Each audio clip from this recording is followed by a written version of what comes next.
Okay, check this out. Let's take a look at how we would split and or trim a curve in Grasshopper.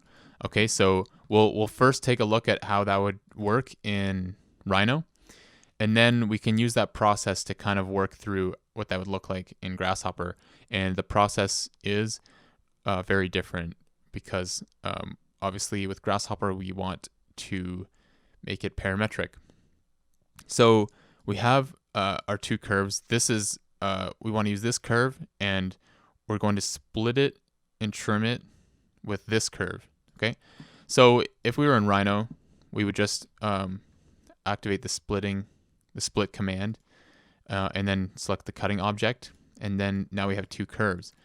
If we want to trim it, we would select the cutting object, select trim, and then trim it off. And just a side note, if you have multiple curves and you're trimming each other, if you're trimming multiple curves at once, you just select all of them, and then you can just like highlight them, and that's the easiest way to trim multiple ones. You don't have to select the cutting object and then the one you want to trim individually. You can just select them all.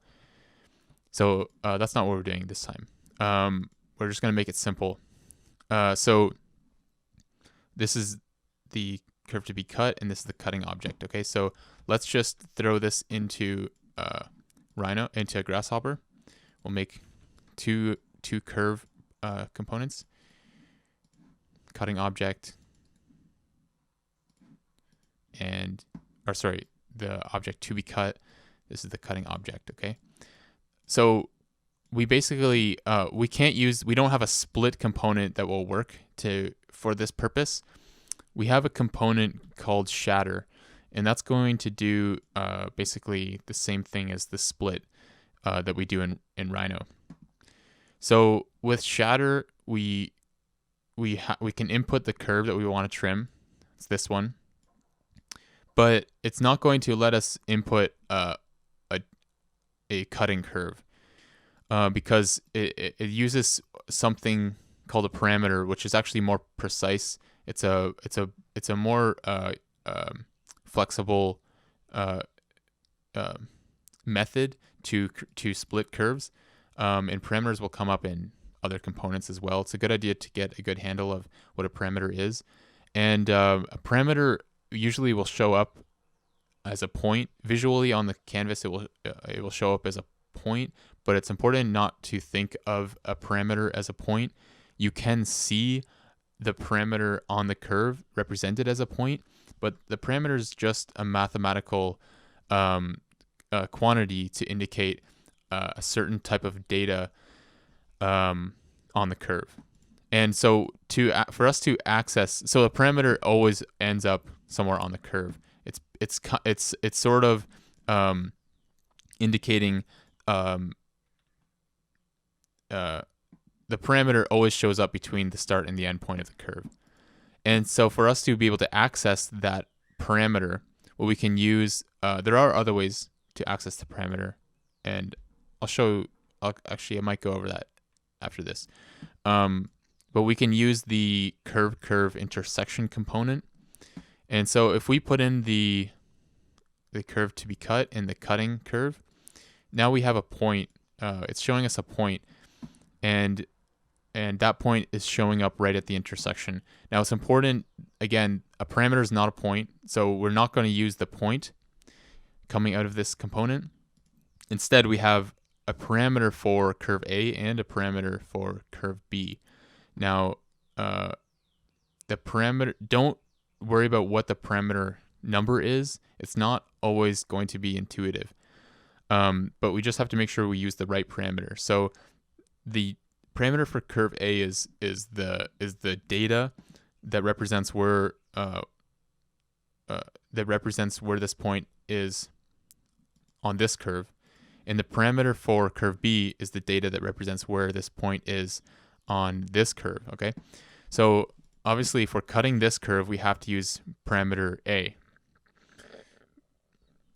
So we can plug this parameter into the shatter component, and now we have split the component. So let's just take a look at that. So we do have a list of two lines now, from 1 line to 2 lines. So we know that the split was successful.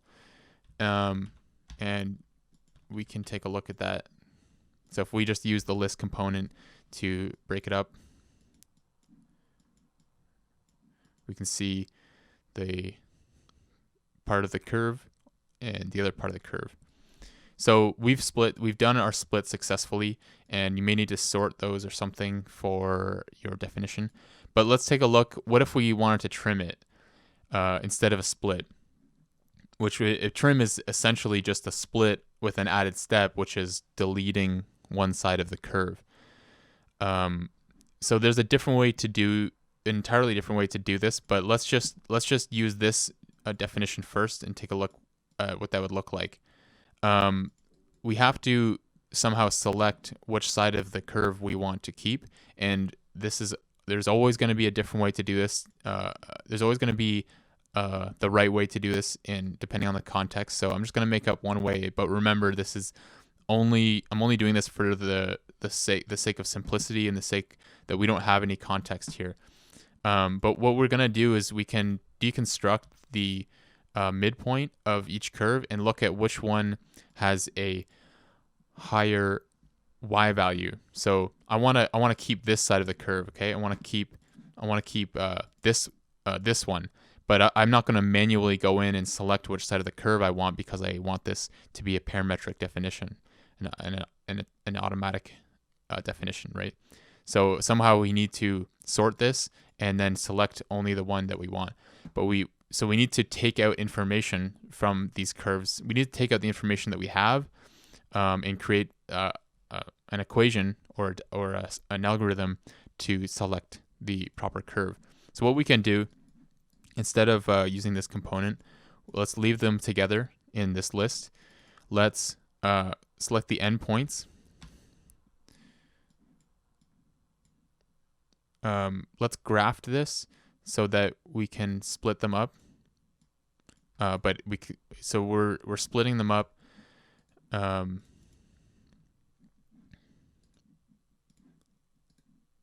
Let's graft it here so that we can keep this if we want to. And what we're doing by grafting, let's graft it and also simplify it. In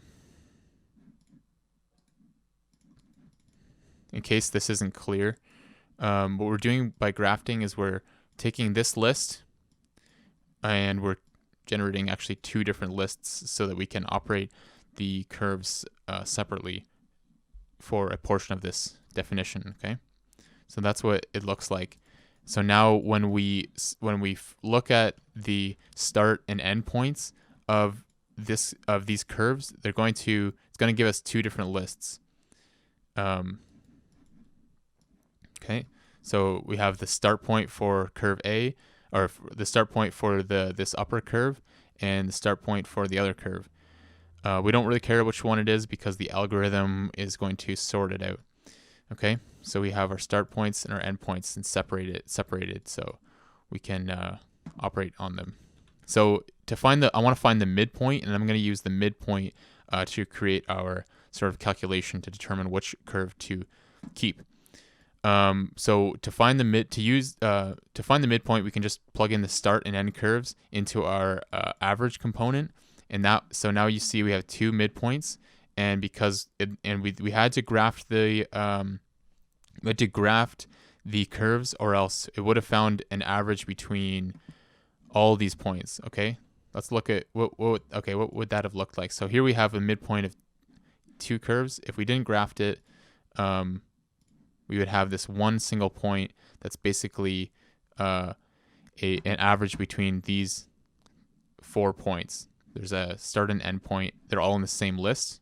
Okay,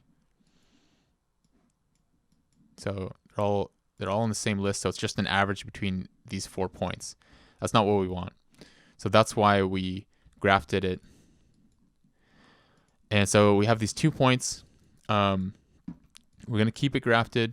We'll put it in here. We'll deconstruct the points so that now we have the X, Y, and Z of these 2 midpoints. and we want to keep this side of the curve. So I just want to basically use the fact that it has a larger y value to indicate that I want to keep this one.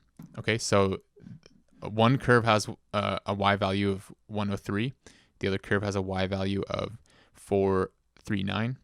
So we want to keep the one with 439, but we're not going to do that manually. So we can just sort it. Okay, and at this point we are going to flatten the list so that the list now is the list is together. So the sorting component is going to sort this list. If we didn't flatten it, it's going to be sorting two different lists. It's not going to do anything. Okay, but if we flatten it, now it's going to sort this list. Okay, so it didn't look like it did anything, but that's just because this number was already at the bottom and this one is already at the top. So the sort list will go from smallest to largest. So this component would work in any no matter what order it's coming into the list. Okay, so we've sorted it, and now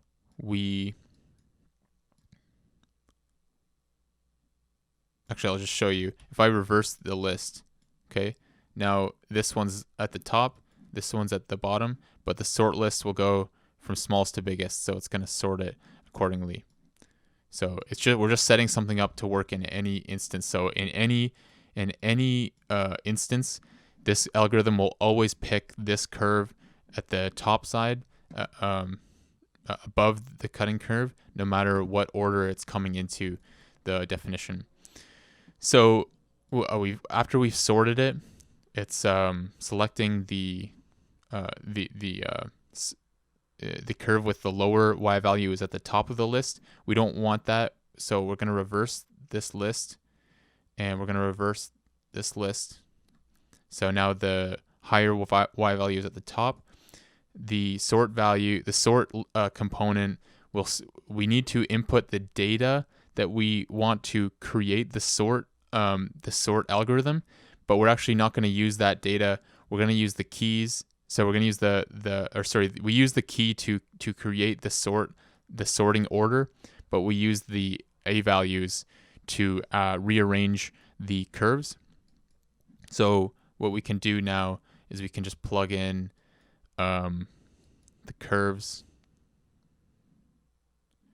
from this list into the a values, and we're gonna and it's already flattened. So it's rearranged these lines according to how it sorted the keys. Okay. So we have two lines, simple. We're at the home stretch, and at this point, we're just going to select the first item of this list, and that's the correct curve. It's the top of the curve. Okay, and this will work. We can move this thing around wherever we want. It's always going to choose the top curve.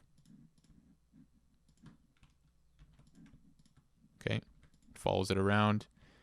As long as that curve has a higher midpoint y value, it's always going to work.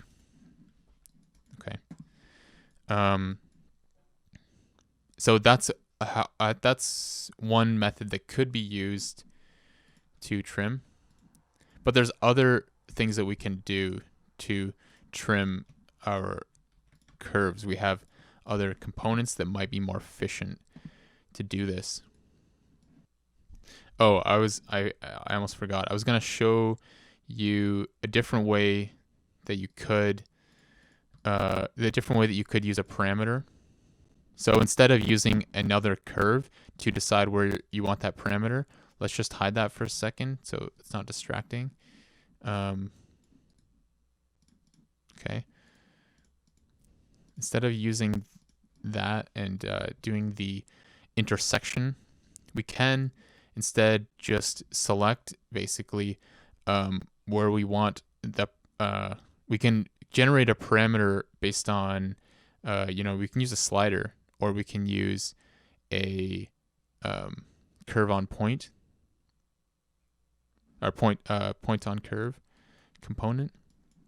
So if we plug our curve into there, we can actually just move a parameter around with this kind of unique slider. There's other ways to do this.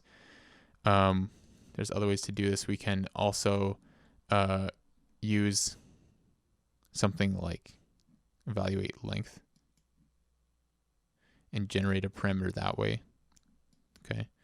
If we normalize this curve, it's already true.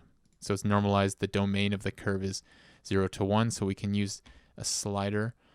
We can use a slider that goes 0 to 1. We can put in a length. We can also generate a parameter that way. So if you see that parameter there, that would be a mathematical way to do it if we already have the data coming out of an algorithm. And I use that pretty often. So if we were to use this to generate our parameter, all we'd have to do is throw that parameter into our shatter component. And now our curve will split based on where we put this parameter. Okay. So anyways, let's talk about how we would trim this curve or let's talk about a different way that we would trim this curve that might be more efficient depending on the context of your definition. So we have other tools that we can use to trim. So we can use, if we go to the intersect tab, this is where a lot of these tools are going to be found. And we can use something called trim with region. And it's not really something that we'd ever do in Rhino, but it really makes sense for a lot of these different, for some of these circumstances.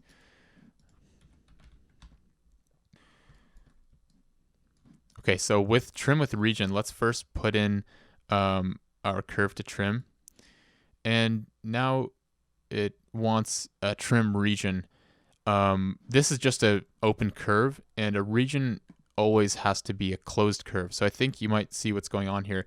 Let's keep the same part of the curve as we did in the last definition. So we're going to keep this side of the curve. We need to make a region that encompasses this side of the curve to tell Grasshopper which part of the curve we want to keep. Because again, a trim is just a split, and then it's a curve is a split, and then it's deciding which part of the curve to delete and which part to keep. So we need a region, and we don't need to worry about the plane right now. So, and then it's going to give us the inside of the inside curve, the curve inside the region, and the curve outside the region. So it's super useful. Again, there's many ways that we can create a region. This is the quickest way that I can think of right now, but this is going to change depending on the model.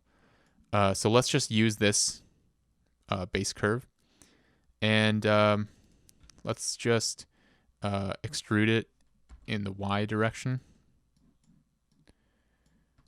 and it's probably gonna extrude it like 2,000 millimeters or something. 500 millimeters, whatever. So we generated a region in the form of a surface, but let's just break it down into, actually, I think it will take a surface. Yeah, okay.